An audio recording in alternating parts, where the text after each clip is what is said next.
All right, well, Representative Murphy, thank you so much for being here today. We just have a series of questions that we'd like to ask as we're leading up to the primary. And I think we'll start with the first one. Why do you want to be governor of Minnesota? I'm really happy to be here today, Ashley, and be able to talk with you and with Minnesotans about our future. And I want to build our future. I want to build a bright future for everybody in the state of Minnesota. I'm a registered nurse. I'm a mom. I'm a state legislator and have been for 12 years. And I believe in a kind of politics that is about us again. And when we stand together and stand up for what we believe in with a vision for the people of Minnesota, I have all the confidence in the world that we can build a future for people. It's going to take a fight, absolutely. But, you know, I'm a fighter. I'm an Irish woman and fight for what I believe in. And I want to work with the people of Minnesota and build a future for all of us, one that's bright, one where we can support ourselves and our families all across the state of Minnesota. That's why I'm running. Excellent. Now, our viewership here at KUIC News 12 is southern Minnesota. So I guess I want to know, what do you want to do specifically for the people down here in the southern part of the state? You know, I serve in the legislature and I have been the state's majority leader.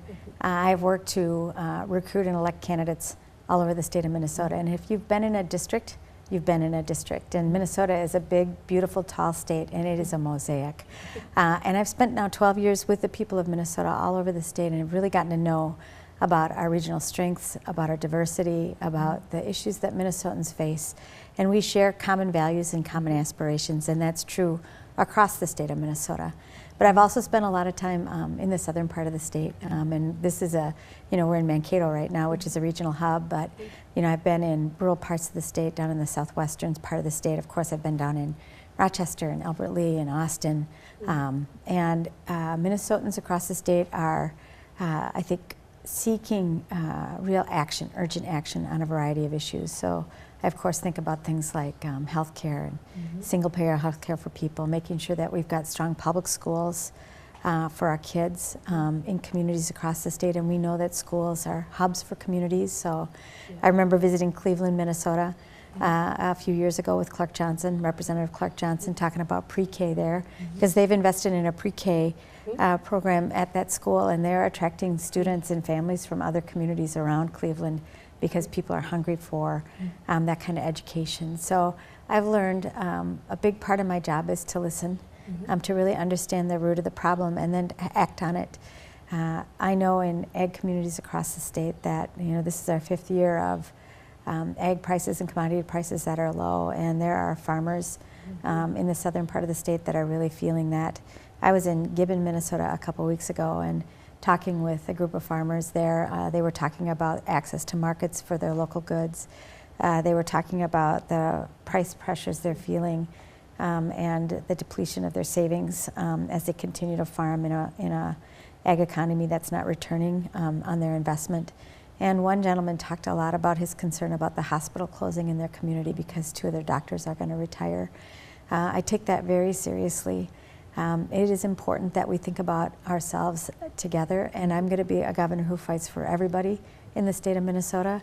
There are lots of things that seek to divide us, corporate control, special interests in the capital really thrive when we divide ourselves against each other, and I intend to stitch us back together again to make sure that we're building a future for everybody, including everybody in the southern part of the state. Oh, that's refreshing to hear, coming, you know, having someone who looks out for the southern part of the state, and I like hearing that, you know, we are one state together. But if you had to pick one issue that would maybe be your top priority, what would you say that would be? So I'm going to fight for the people of Minnesota and build our future. It's why I decided to run. There are a variety of tough issues that we face when we think about a generation of baby boomers who are going to leave the workforce. We are already short workers in healthcare and education and pharmacy. When I think about the power of corporate interests that are depleting wealth, prosperity from rural communities, really limiting opportunity for people. When I think about issues of racial disparity, the real fight we have in front of us on climate change, the work we have to do to continue to protect our clean water. We face some real issues across the state, and so I want to build a future for everybody. I always like to say we have to not only talk about what we want to do, but the how. And I was raised at my grandma's table talking about a powerful kind of politics that is about us, and when we put us back in the center of our politics, when we focus on the things that build our future, we're unstoppable as Minnesotans, and we have over and over again risen to the occasion and made sustainable change, meaningful change for the people of Minnesota. So I want to build our future. I want to invest again in us, use the kind of politics that I believe in, a powerful kind that is about improving our lives, to do that with some hope, but with real purpose for our future. Okay, so you don't want to pick just one issue. You know, you can't pick an issue, right? Yeah. When I first ran, so I ran for office in the first place 12 years ago after I took care of my mom at the end of her life. And my mom cleaned houses for a living. My dad built cars for a living in Janesville, Wisconsin, right? I was the oldest of 5 kids. My mom went back to work. My mom and dad had good health care coverage, and she was diagnosed with lung cancer shortly after the 2004 election. She had very strong political views, but didn't campaign. She never door knocked, and she didn't like it much. I loved door knocking.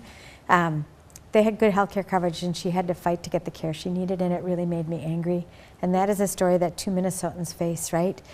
So I ran to fix health care. And what I learned very early on is if you are interested in healthy people, you got to focus on health care and education and transportation and housing and jobs, right? Yeah. All those things together yield a healthy population, and I am for healthy people, people who are free. So you can't just pick an issue. They come together. So that's why I say I want to build our future, and I want to use our powerful voices in doing that together. That's a good point. Now, day one of Governor Murphy's term in office, what does that look like? Well, I think it's going to be a pretty dang good day, I will tell you that. But I have committed to this. When I'm elected, I'm going to continue, as I have for the last 12 years, to spend my time with the people of Minnesota, because the power of this office rests with us. We're going to open up regional offices across the state when I'm elected, because I want to make sure that we're using our powerful voices together to change the trajectory of our state and really to break the gridlock inside the Capitol. So I am sure day one is going to be a celebratory day, but I'm going to get back right on the road with the people of Minnesota and use the people's pulpit, this voice, to organize and build support for the agenda that I think we need, and to do that with Minnesotans. Perfect. All right, the final question. Why should Southern Minnesota vote for you for governor? You know, I'm going to ask people all across the state of Minnesota to vote for me, and early voting's already started. So, you know, for the people in Southern Minnesota, I hope you're casting your ballot, and I would be honored to earn your support. It would mean a lot to me.